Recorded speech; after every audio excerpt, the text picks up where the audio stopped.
Everyone, welcome. This is Jason Clemmons, Doctor of Chiropractic at the Rock Health and Wellness Center, and this is Life with Jason Clemmons, DC, on this beautiful Wednesday, November 20th, right here in Lubbock, Texas, from the Rock Health and Wellness Center studios, 98.7 Walk by Faith Radio, 1420 AM Lubbock Christian Nation, 987radio.com. We're all over the world tonight, right here on Facebook, YouTube, and X. I think we're still on X. I know we're still on X. I think we're still on YouTube. Let me check. Because you know how it goes. You have shows like last night, and you make comments like that. Sometimes they get fussy, and they already warned me once, and so I just want to make sure that they haven't changed their mind and gotten rid of me. So, but I didn't even check on that today. I just thought about it just now. Nope, I don't have any notifications that I fussed with anybody or got them mad last night. So that's great. We're still on YouTube. We're out there. Thank you guys for listening to the show. Thanks for your comments and your feedback. I appreciate that. If you got anything you want to ask me tonight, 806-794-0400 is our text line. 806-794-0400, or you can send us a message on social media. I usually get that right here on the show. So if you need to talk about something, you want to make a comment about something, something's on your mind tonight, you got any questions about your health, anything you want to talk about, send it to me. Send me a text, 806-794-0400, and we can talk about it. And I'm really serious about that too. So I get some of you guys that have sent me some texts, and I appreciate that. And we don't charge you for the for the conversations. I haven't got that sophisticated yet. I don't have my teledoc company working yet. So until I get that going, it's just going to be us. It's just be us talking about health. And I know that we're getting some new listeners, and so we're going to try to drop in some of the things that we talked about over in the past, so that you guys can kind of get caught up with what's going on. And you can always go back to our Facebook page and watch those shows and everything. Hey, don't forget, if you guys are interested, you can go to the Walk by Faith Facebook page, and you can register to win the two $300 cash prize giveaways. So just go to Walk by Faith Radio and comment thankful, and tag a friend for your chance to win one of two $300 cash prizes. Brought to you by Walk by Faith Radio, 98.7 FM, 1420 AM. Listen to McDermott at Large with Michael McDermott from 7 a.m. to 10 a.m. and The Thin Line with Ken Adams from 11 a.m. to 2 p.m. daily. So that's sponsored by First United Bank and Southwest Aqua Sports, and I think Tri-United Auto. I believe I heard Michael McDermott say that on a commercial. So if you guys are interested in that, you could do that. And then if you want to join the Hillside Online / Sharing Tree, if you want to go do that, you want to get a gift for a young child out there, just thought I'd mention that to you again. And if you want to do that, you can help Hillside Church. I don't have any relationship to any of those people other than I go to church there and listen to their teaching. So if you want to make a young child's day, you can go do that. Hey, last night we talked about apples. I thought it was great, and I got some feedback that it was a good show, and you might have learned something about apples. There were a couple things that I wanted to mention. Apples. One thing that I didn't mention last night: apples can be, if you don't buy organic apples, they can be one of the most highly toxic from a pesticide standpoint of any fruit that there is.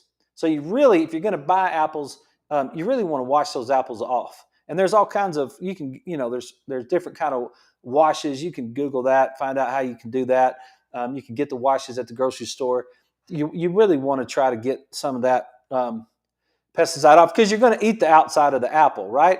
And that apple was hanging on a tree, and that tree got sprayed with some sort of chemical to try to keep the bugs off of it. And so you're going to end up getting a lot of that chemical if you don't eat organic apples. And So there's some foods that are just better if you eat them organic than other foods. Like well, I mean, all foods really would be better if you ate them organic, but some of them, like the food like a watermelon or a cantaloupe or something like that you're going to eat the inside of, you're going to have less pesticides on it or insecticides, whatever it is. You're going to have less of that than if you eat like an apple that you're going to eat the outside of, right? It just makes sense that that's where it's being sprayed. So just wanted to bring that up. I got home last night and I thought, you didn't tell them about that. And so if you're an apple eater, and then that's something that you might think of. I searched today because I was where'd it go? I was interested in this, the origins of an apple a day keeps the doctor away. And I found a bunch of different articles about it. One of them is in our favorite newspaper, the Washington Post, but I'm sure these people did some research. But it's the history behind an apple a day, and it actually goes back to the 1860s. It sounds as if it should be really old, the article says, but in fact, the first recorded use of in the 1860s is when it is said to be an old saying from Pembrokeshire in Wales. So this is Carolyn Taggart, the author of An Apple a Day, Old-Fashioned Proverbs and Why They Still Work. Original phase, this is really awesome. I think we could probably have an entire show just on this one phrase right here. Because this is one of the most awesome sentences. Just listen to this for a second. The original phrase, Taggart said, was, "Eat an apple on going to bed, and you'll keep the doctor from earning his bread." In the 19th century and early 20th, the phrase evolved to "an apple a day, no doctor to pay." And then "an apple a day sends the doctor away," while the phrasing now commonly used was first recorded in 1922. So we said yesterday that apples, what they talk about, 10,000 years or whatever. I don't know how long ago it was, but a long time ago, that apples have been in existence and people have been eating them and they've been plentiful all over the place. Well, it wasn't until 1922 that they finally got to an apple a day keeps the doctor away. That's just a little bit of trivia for you right there. But isn't it funny how that kind of evolved? Eat an apple on going to bed and you'll keep the doctor from earning his bread.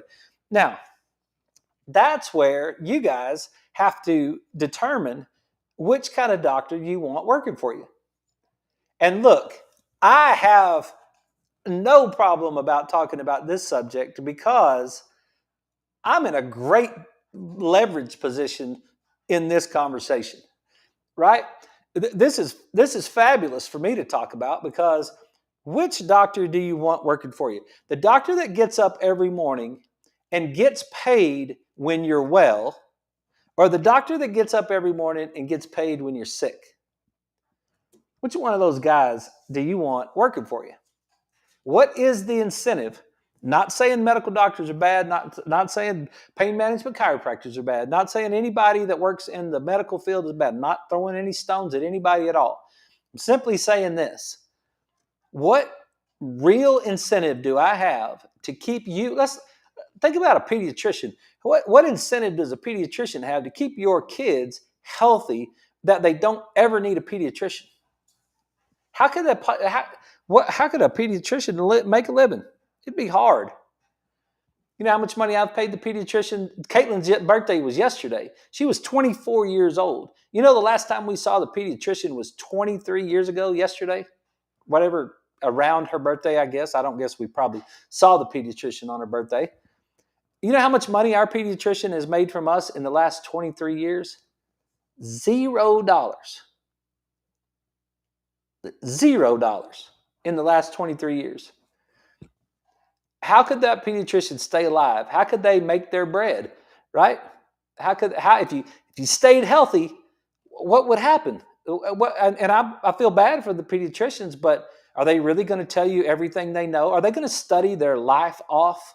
Are they going to study every single second of their life? Are they going to really, really, really share wellness with you? Probably not, right? Your medical doctor is probably not going to share a lifetime of wellness with you. Some of them do. Some of them do. Some of them have changed the model, right? They've really changed the model to become more wellness people. And the more now it's like, whoa, hey, I got to pay that guy. I got to pay that guy to keep me well. That's his job. His job is to keep me well. And that brings me to another part. I'll get off that apple thing, but I thought you guys would like to know that.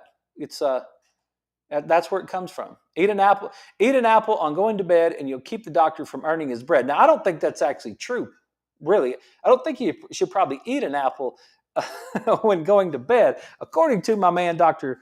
Bredesen right here, I think that's just a saying so that it rhymes. But the End of Alzheimer's book, you guys are familiar with this. If you're not, you should be. This is like a manual of life. If you're asking me, I really do think so. If you don't know about this book, you should know about this book, The End of Alzheimer's, Dr. Dale Bredesen. And if you're wanting to know about your brain, if you're wanting to know about how you can keep your brain healthy, if you're wanting to know about what kind of diet you should be on to try to keep your brain healthy, if you're starting to get dementia and you want to know about how to get rid of dementia, if you've already been diagnosed with Alzheimer's, and that's hard to do now. When you get to that point, it's really hard to turn it back because you don't have the skills. You don't have the mental capacity to help yourself. That's what I see a lot. You get to a certain point in life and you don't have the mental capacity to help yourself. You want to get there. You want to address this stuff beforehand. So what this little saying is about an apple a day, eat an apple on going to bed and you'll keep the doctor from earning his bread, that probably is not true. I wouldn't eat that apple. Don't eat anything 3 hours before you're going to go to sleep. That's what Dr. Bredesen says. Don't eat anything 3 hours before you're going to bed. So if you go to bed at 10 o'clock, then don't eat anything after 7, which is pretty dang close from now. You only got about 40 minutes left. So if you go to bed, and then try not to eat anything for 12 solid hours. He calls it the Keto Flex 312 diet. End of Alzheimer's, Dr. Dale Bredesen, the first program to prevent and reverse cognitive decline. It's a great, great book with lots of information, and Dr. Bredesen is all over. Get my name off there. My fingers. He's all over the YouTube. You can listen to him speak. Great stuff, right? So that's all I got. That's all I got about apples. That's all I wanted to talk about apples. It reminded me, I had already prepared to show you this book because I just had this article sitting on my desk.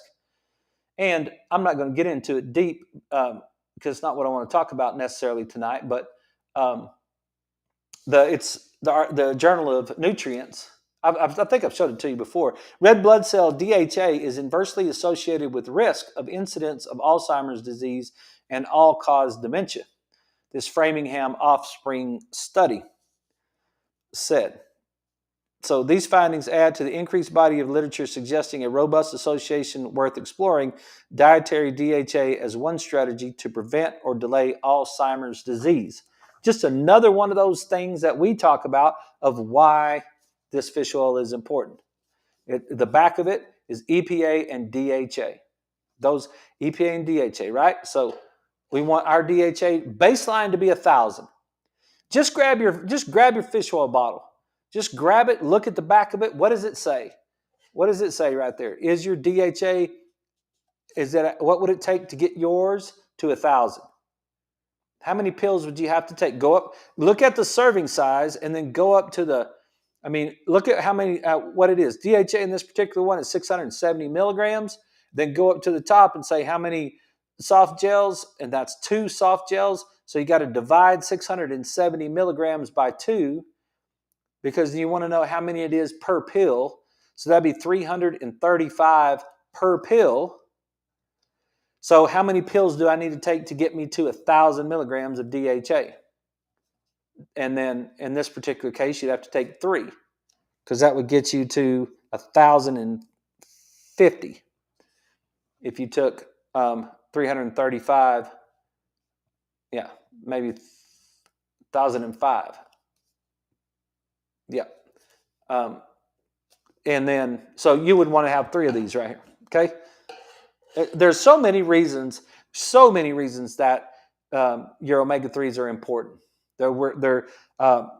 We'll probably get into seed oils even more. From my time that I studied it this week, probably get into it a little bit more maybe tomorrow night or Friday. But just thought I'd share that article with you. It's in the Journal of Nutrients, and 2022. I don't even know what this. I don't know what you can find it if you want to. It says red blood cell DHA is inversely associated with risk of incidence of Alzheimer's disease and all-cause dementia, the Framingham Offspring Study. I don't know what volume and all that stuff it is, but it's published June 9th, 2022. That's the article, and that's the deal on that. I had a conversation today with a patient that has been a patient for a long time, and I love this lady. She's a great lady, and life has changed, and her life has changed, and things are different for her than they used to be. But she's gotten so busy. She's gotten so busy with life out there outside the office that her frequency inside the office has diminished a lot, and she's starting to deal with some things that are not. She is not keeping up. Her frequency of adjusting is not keeping up with what's going on in her body. And so she's kind of stuck in between this place of wellness and this place of what do I do about it otherwise. So I thought I would address that for all of us, not this person, but all of us together. I thought I would address that a little bit. And then I got a few articles that I want to talk about when it comes to healing and ligament and tendon repair, and maybe we can talk about that in a way that makes a little bit more sense tonight, because I think I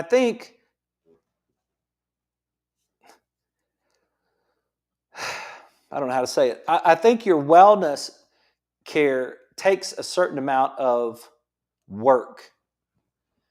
I think it's not. Leslie said it this last week. She's like, this is hard, and I'm like, I said, what are you fussy about? And she's like, it's just hard. And I'm like, well, what's wrong with hard? And she's like, well, I just wish it was easier. And I was like, why? So you could be lazy? Like why you want it to be easier? What's wrong with it being a little bit challenging? Like, why don't we work on it a little bit? Why don't we figure out about some of the things that we can do to try to live healthy, right? And not from a standpoint of our work, because that's what we talked about on Monday night, getting some rest, right? It's like, it's not my work, it's the work that I've been given from the Lord, right? So what I'm trying to say is this: if you're halfway in and halfway out of wellness, I think you're better off just don't worry about it. Don't worry about it. You're probably going to need to take an NSAID or something. You're probably going to need to take a Tylenol or an Advil, or you're probably going to need to take some sort of acid reflux medicine. It's most likely that you're probably going to have to take some blood sugar medicine at some point. You're an Celebrex or something like that, because being halfway in is not really. I don't think it's enough in the world that we're living in, because the other half is full of omega-6s and sugar. So, and alcohol, omega-6s and sugar and alcohol. So how are you going to overcome those things in your world by being halfway in? I think what you'll find out by the time you get to be 70 is, and the first thing that I mentioned is like, hey, I'm 54, so I got 16 years before I get to be 70. So it's like maybe I'll make it and maybe I won't make it. It's like I plan on making it, but I can't really, I'm not throwing a stone at somebody. I'm not being too critical about that before I get to that point. But what I'm saying is you might not enjoy pain-free living or joint function or sleep or any of that stuff if you're only halfway in on wellness. So if you're only halfway in on wellness, don't beat yourself up about taking your drugs. Don't beat yourself up about, like last night we talked about shots. Don't worry about taking your shots. Just take them and try to play the game as best you can, and don't worry about it. Don't worry about it. You're going to probably end up pretty close to the way everybody else ends up, right? I mean, what is the average Medicare person? How many medications is the average Medicare person on? 7 or 8 medications. I get people in the office all the time. Some 10, 12, 14 medications, and they're over 65 years old. And then they want to act like, well, they want to play the wellness game in one little sliver, one little thin area of the wellness game, and then they want to say to me, well, I'm not drinking Cokes, and I'm like, well, that's great. I mean, that's a good thing. So that's a good thing, but it's not. it's like you're gonna have a burrito with a flour tortilla. It's that flour tortilla's got wheat in it. That wheat's got gluten. That it's going to be like, okay, well, what are we going to have? What did Robert Pratt just talk about right before I got on the radio? I know you guys on social media don't know it, but the radio people, he just talked about some church in East Texas is setting up a stand down there on the border to help the Border Patrol people, and he talked about desserts 3 times. We're going to bring homemade desserts down to those guys. That's what people do. We're fixing to hit the dessert week of the entire year next week, right? We're going to have Thanksgiving. We're going to have Thanksgiving, and we're going to toxify ourselves with refined carbohydrates, omega-6 fatty acids, and sugar like out the rear, right? Excuse my language, but it's going to be like, some of us are, some of us aren't. Some of us are going to give Thanksgiving and not eat any of that stuff. But my point is, if you're going to, then just take a Rolaids every once in a while and just move along with it, okay? Because your body has a certain way that it functions, and your body has a certain way that it heals, and that's not the way that it works. And so you might end up with some sort of pain, and you'll be better off if you just didn't do that. Just don't worry about it. It's okay. It's okay. You'll get on down the road, and it'll be okay. So speaking of that, having said that, I came across these articles, and I wanted to talk about it. And these are older articles, and I think we've gone over them maybe. I don't remember, but just about the way that you heal. So now that we're talking about things that aren't functioning properly, right? That's really kind of what led me into what I want to talk about tonight. So let's just take for an example. I've got something going on with my elbow, my left elbow. We worked out last week, and after the workout, I adjusted patients during the day. And sometime in the middle of the day, while I was adjusting patients, my left elbow is just aching. It hurts. The whole thing around the top of the elbow is aching, and it's been that way. I went and got a massage on Friday. We didn't get it completely worked out. So I started back on Monday, and something is still not functioning right in my elbow. So it's like, okay, what am I going to do about it? Well, so far I haven't done anything about it other than getting that massage. I haven't done anything about it. I haven't taken any Advil. I'm not interested in that. I haven't done any heat or ice. I haven't done any rock tape. I'm just kind of wondering what I did. And sometimes it takes me a few days to figure that out. I kind of wonder what I do to my elbow that's causing it. But what I wanted to the articles are the basics of soft tissue healing and general factors that influence such healing. And this comes from Sports Medicine Arthroscopic Review, September 2005. And the other one was Injury and Repair of Ligaments and Tendons, an annual review of biomedical engineering. And so what is your elbow? Well, your elbow is, if you just put your hand over it, you're touching three bones right there. You're touching your humerus, which is your upper arm bone, and it's making a joint that's coming down with your ulna and your radius. And your radius is really not touching your elbow, but it's close. It's really making a joint with your ulna. But if I put my hand right there, those are the three bones that's involved in the elbow joint. Right? It's not complicated. It's just three bones right there. And then it's like, okay, what else is right there? Well, what holds bones together? Ligaments. Ligaments holds bones together. That's what a ligament is. And then what attaches a muscle to a bone? A tendon. So that's when I touch right here, that's pretty much what I've got.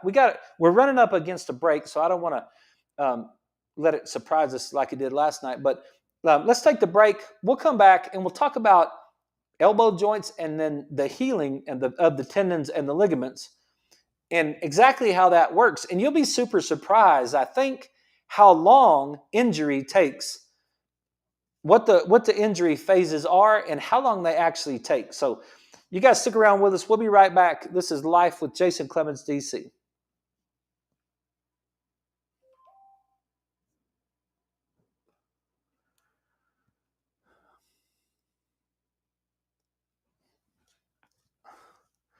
Hang on, I got a text. Let me see what's going on.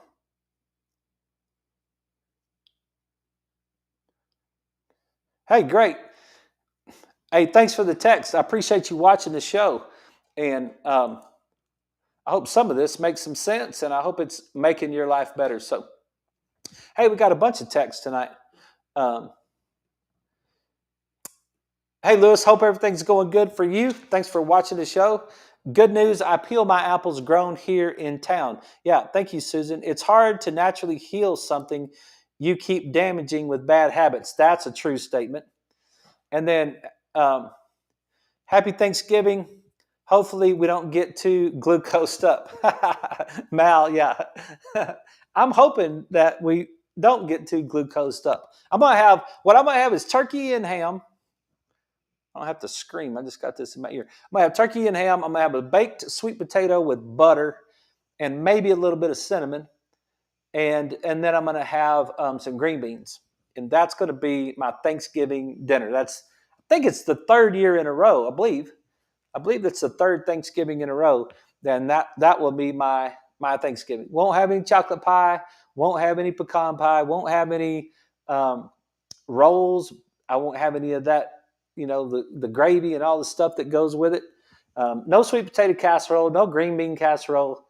Nope. Those days are gone for me. So, but I know you guys. A lot of you guys will. You'll get out there and enjoy that. And hey, here's the deal on that. If you're going to eat that food for Thanksgiving, I think you should enjoy every single bite. I don't think you should put chemical stress and mental emotional stress together when you're going to eat that food. I think you should just go ahead and say, look, I'll tell you what I'm going to do. I'm going to have me some sweet potato casserole, and I'm going to have one of those rolls, and I'm going to put gravy all over it. Or, some of you guys might eat enchiladas for Thanksgiving. I know some people do that. Get after it. And then if you just feel like a buttermilk pie or, a chocolate pie with whatever, I used to love that stuff, man. I used to eat that stuff like it was going out of style. Right up, it took me to 283 pounds and full of inflammation. I looked like I was about to die. People looked at me funny, and all my high school classmates didn't know what to do with me. But those things didn't really matter. The acid reflux was so bad I had to sleep on 3 pillows to keep from killing myself at night. Hang on, I'll be right back. Okay, everybody. Sorry, got carried away on social media because we got some comments to talk about. Hopefully, we won't get too glucosed up. That's super. That's a super comment right there. And and I was talking about all the food that I used to eat during Thanksgiving. And for you radio people, it'll be turkey and ham, sweet potatoes, a sweet potato, baked sweet potato with some butter, and some green beans. That's going to be my Thanksgiving dinner next week. So, hey, all right. So let's get back to the elbow stuff, right? And that's a great comment, Susan. I appreciate that. It's hard to naturally heal something you keep damaging with bad habits, right? And that's kind of what I'm talking about. That's kind of what I'm talking about. That once you start into the wellness journey and you start working on being well, then it's I I'm in my 24th year of it, right? I mean, yeah, I'm in my 24th year, 24th and a half year of working on wellness. And and I feel like I told one of my brand new patients today that it never I don't know that it stops. I mean, I haven't gotten it mastered yet. Some of you guys may have already mastered it, but it just keeps unlayering itself, and you just keep learning, and you just keep trying to refine what you're doing, and you just keep working on it. And I'm fine with that, and I think a lot of you are too. I think you're fine with working on it because you're trying to be the best you that you can be. And it's just different when you're playing to win versus not playing to lose. And that's a sports thing, and anybody that's ever played sports understands that. You play to win, and sometimes when you play to win, you put things at risk a little bit, and so it doesn't go like you want it to, and you lose. But you're not going to stop playing to win in the fear that you might lose. But if you're trying not to lose, then you're just making all these decisions out of fear, trying like, and so in a wellness journey, what you're trying to do is you're trying to win. You want all of life. You want maximum life. And that's why I keep saying it's not something that, as a society, it's not something that's been going on for a long period of time because life has been so hard for so long and there's been so many challenges to life that I just don't think that in 1774, anywhere on the planet, I don't think there was a bunch of people sitting around talking about glucose. I don't think they were talking about all of the wellness things, right? Because life was harder back then. We didn't have a lot of the things that we have today. So I think that the wellness journey is 100 years or less. I think really it's probably 100 years. Jack LaLanne was kind of one of the first guys. You older guys know who Jack LaLanne is, but I mean, maybe I'm wrong. I don't know. I don't know that to be factual. I just think that just my take on it is that it's relatively a new thing. So we're all working through it together, and we've been trapped in a model of sick care. What did I heard somebody say something that it was the CDC director, Robert Redfield. Yeah. The former CDC director under President Trump. I was watching a video of him this week, and he said something about where we have a disease care system and we need to have a health care system. And I was like, yeah, I know. Thanks. That's what our bunch talks about. And we're not the only bunch. There's a bunch of us out there that is talking about it, but we're working through it, right? So let's work through the elbow. Let's get back on point, and let's work through the elbow. And thank you guys for the comments. I really do appreciate that. And apparently it helps to get people interested in the show. But what I want to talk about the injury. Let's say I've actually done something that injured this elbow. Well, it's not in the joint. I could tell it's not in the joint. There's no dysfunction in the joint. There's no pain with range of motion in the joint. So I didn't injure the joint. Okay, so if I didn't injure the joint, now one thing I left off before the break. Sorry, all you radio people, y'all been wondering where I went, but I apologize for that. One thing I left off about the elbow before the break was I left off the skin and the fascia and the blood supply and the nerve supply. It's not just bone, ligament, and tendon and muscle. It's not just those four things. You got to also always consider, you have to always consider the skin. You have to always consider the fascia, which is the wrapping of all that stuff. You have to always consider the blood supply and the nerve supply to the area. Okay? So, but if I was to have injured, let's take it and say, okay, I think I did something to injure the ligament or the tendon. And I don't really think that it's the ligament. What I really think is it's the tendon. Now, there's multiple muscles, and muscles have tendons, and you guys know this. And tendons attach muscles to bones. And so at the end of that tendon, and you got a tendon, that you got a muscle, and it's that musculotendinous junction. And then you got that part. Now, this is all tendon right here. And that's what attaches to the bone. All right. So that tendon right there is what's going to attach to the bone, and that's what makes your bone move when your muscle contracts. And that's what your muscles are doing, is they're shortening or opening joints, angles. It's basically what your muscles are doing, a lot of them. So it's changing joint angles. So let's talk about the repair of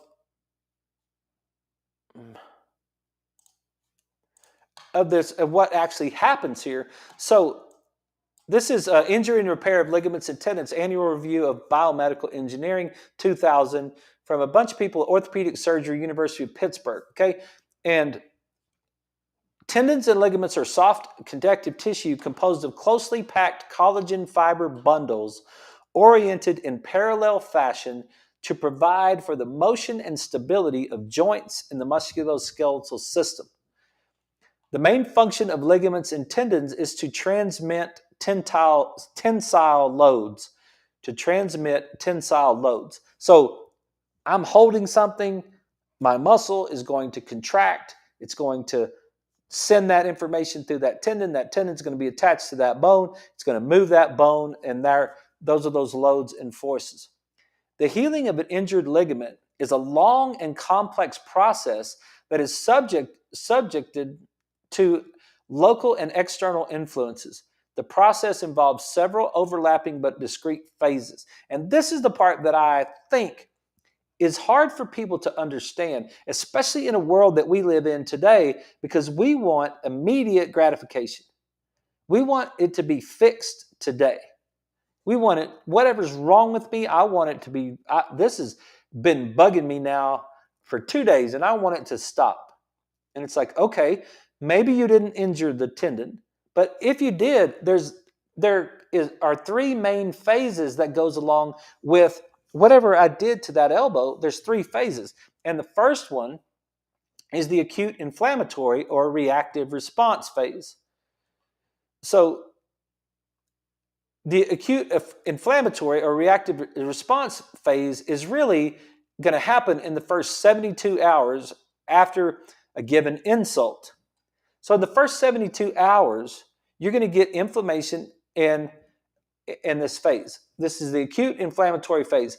Well, one of the things that we've all been taught forever and ever, and it came from athletic trainers, was put some ice on it. If something hurts, you should put some ice on it. Well, what they know now is that's not necessarily the best way to handle this elbow. I don't need to go home, and plus I'm already after 72 hours anyway. We're almost at a week, but The I don't need to put some ice on it. That's not the direction, because what ice does is decreases the inflammatory phase, and the inflammatory phase is vital for the healing of that particular tissue. So what really we should do, if we're going to intervene and we want to try to create some sort of treatment for my elbow, we should put heat on it. I strained my elbow, let's put heat on it. That's kind of contradictory to what a lot of people might know, right? In the acute inflammatory response, the cellular and tissue responses to injury occur with approximately in the first 72 hours. The formation of healing matrix consisting of randomly aligned collagen and amorphous ground substance can be seen during this early stage of the body's response to injury. So you're going to get this cross-linked collagen. So remember, I said up here in the top, tendons and ligaments are soft tissue connective tissues composed of closely packed collagen fiber bundles oriented in parallel fashion to provide for the motion and stability of joints in the musculoskeletal system. So closely packed in parallel, right? Everything's lined up as best. That's the original design. The original design is how that all works. Okay? It's like the original design of this shirt. The original design of this shirt, the thread is all going in a certain direction, which makes it as good as this shirt is ever going to be.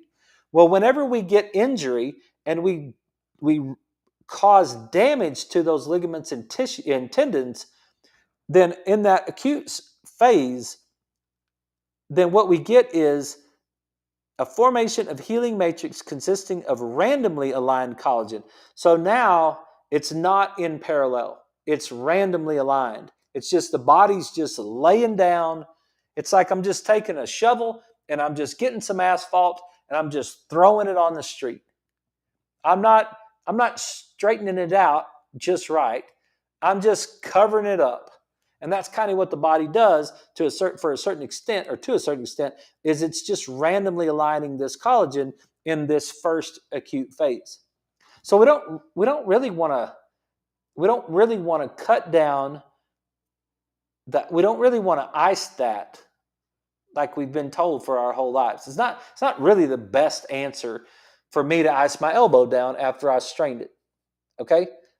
Because the inflammatory phase is part of innate intelligence, and that's what we really want to do. Okay, then the next phase is the regenerative or repair phase. This repair and regenerative phase occurs from 48 to 72 hours until roughly 6 weeks post-injury. Okay, 6 weeks. This is a regenerative phase. Electron microscopy has confirmed that the collagen fibrils laid down by the fibroblasts remain relatively disorganized. So now we go from 48 to 72 hours into a 6-week period of time, and we still have all this kind of disorganized collagen that's being laid back down to heal this damage, right? So in my world, what we want is, and I should be very clear that I don't think I created this kind of damage to my elbow. I'm just trying to use this elbow experience to share it in a way that it makes actual sense to you, because you might be feeling it in your knee, you might be feeling it in your Achilles tendon, you might be having some plantar fasciitis on the bottom of your foot, you might actually have some sort of neck strain that's going on, and it's all tendons and ligaments all over those places, right? So it's all the same, it just is in a different part of your body. You might have been lifting a couch and picked something up heavy.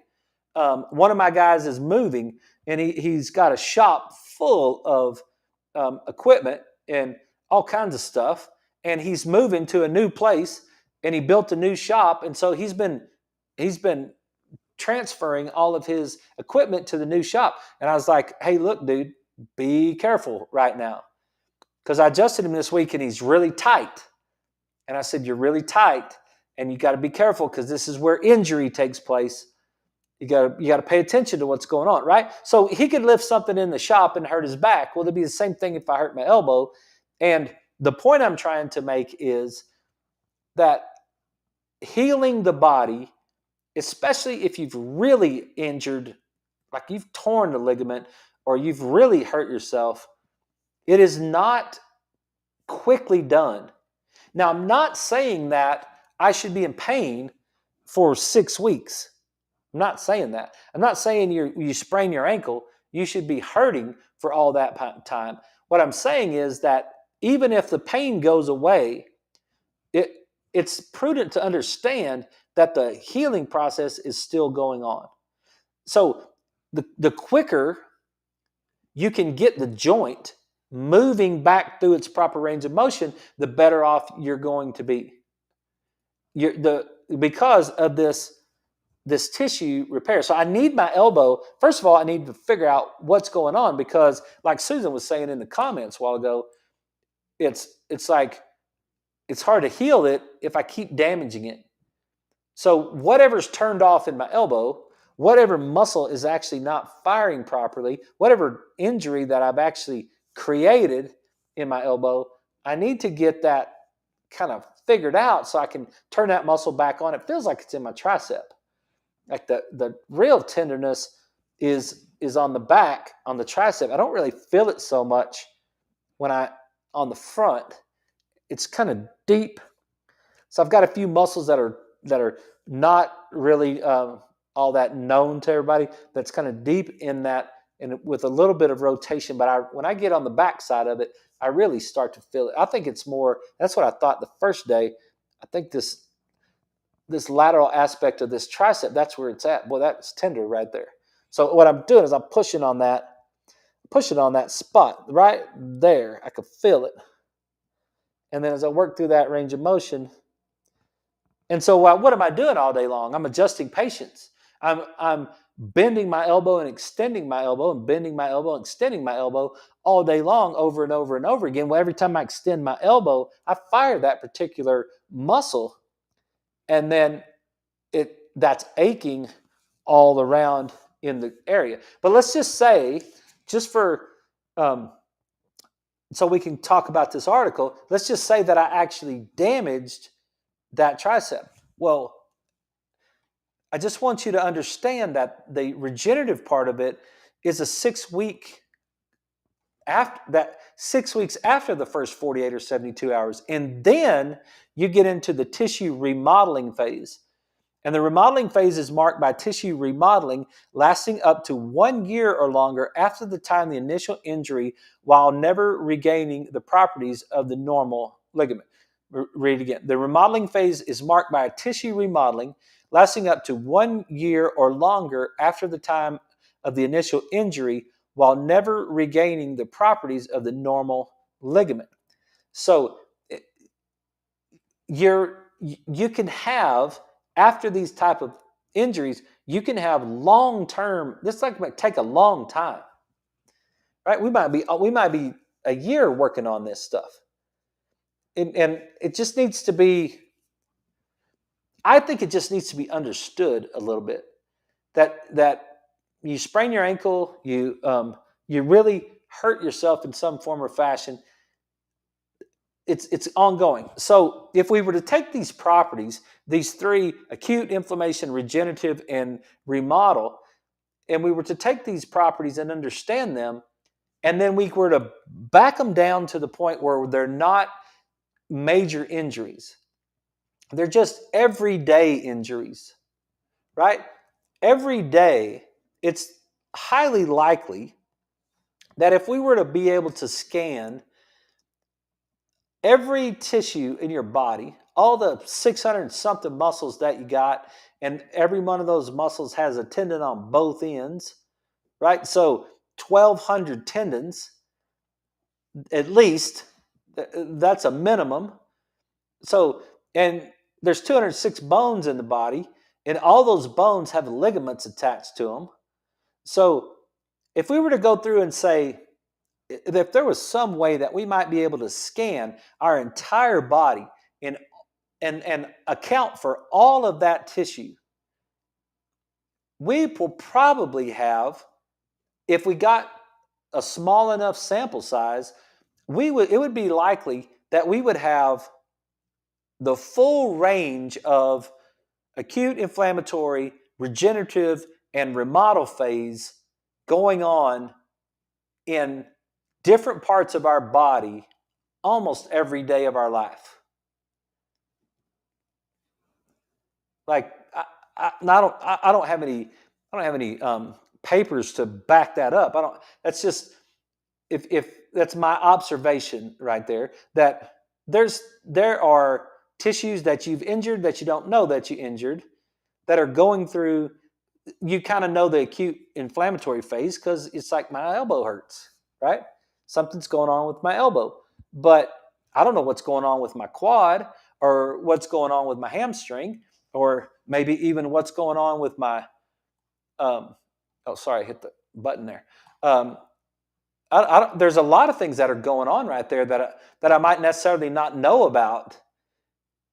And so now, if I had different parts of my body that were in those different phases constantly, I might want to give my body the best opportunity to heal that I possibly could. Right? I might want to pay attention. Even though I don't feel it, I might want to make sure that I get the nutrients that I need. I might want to make sure that I get the sleep that I need. I might want to make sure that I'm exercising properly. I'm moving those joints through ranges of motion so that the remodeling phase can lay down all that collagen and get it back to as close to parallel as possible. That would be, it's never going to be exactly the same, but it would be if I was moving the joints, if I was doing a squat, if I was holding on to a pole and I was squatting down and I was moving my ankle and I was moving my knee and I was moving my hip, and I might realize, I can't move my hip because my right hip doesn't move the same as my left hip. So when I'm working out and I'm going through my warm-ups and workout, I actually work on trying to get my hip to go through the proper range of motion on the right side. So I'll hold the squat rack and do some squats at the beginning of each one of my workouts to be able to try to work that, and I'll try to work into a deep squat with my feet in the proper position, my knees wide, and all the ways that we're supposed to squat, knowing that I just want to keep working on this hip because I don't want my right hip to have her hip replacement. So I want to be able to go through that movement. And I was standing there yesterday. I went to get a cup of coffee, and I was waiting on them they had to brew some of it because they'd run out or whatever. And I was standing up against the wall, and I was noticing how I was a little stiff in my thoracic spine. And I was like, dude, you need to start working on that. There's some remodeling that's going on right there that would be something that I need to address. The thoracic spine stiffness. Maybe it's me I got bad posture sitting here on the radio with me leaning forward like that. Maybe me leaning forward all day long adjusting patience is pulling me forward, and I need to address that remodeling phase that's going on and the changes that might be going on with those soft tissues in my thoracic spine. Yeah, and I think we're all in this together. A lot of us have the same issue that, hey, there's things if I really was paying attention, I might want that to be better. And if I wanted it to be better, then I might want to control. I don't want excess inflammation. I don't want to have excess inflammation, and I want to have plenty of sleep so that I can heal. And I want to make sure that my insulin's right so that I don't get too out of control with that. That's what Dr. Bredesen is saying about going to bed. When you go to bed with insulin and your body's having to digest your food and it's worrying about what it's going to do with all those carbs instead of getting you into that autophagy and that healing phase that happens at night. So knowing the tissue, how tissues repair themselves, and knowing the stages that they go through, and knowing the time frame that they go through, I think is helpful to be able to make good decisions about trying to make wellness decisions. I might not want to flood my body, might not want to flood my body with a bunch of glucose this weekend or this coming week, because I might not want my body to have to deal with all that sugar, because it might be trying to remodel something or make something better. So maybe that's a different way of looking at it. I hope you guys got something out of that. Thank you guys for the comments tonight. Thank you for the text. I appreciate that. I'll get back to some of you guys right after the show about your text. And I hope you guys have a great night. Sorry I didn't get the radio going back after the break, but I was just talking about the stuff we'd rehashed. So you guys have a great evening. And if you got anything, send them to me. Otherwise, I'll see you guys tomorrow night at 6.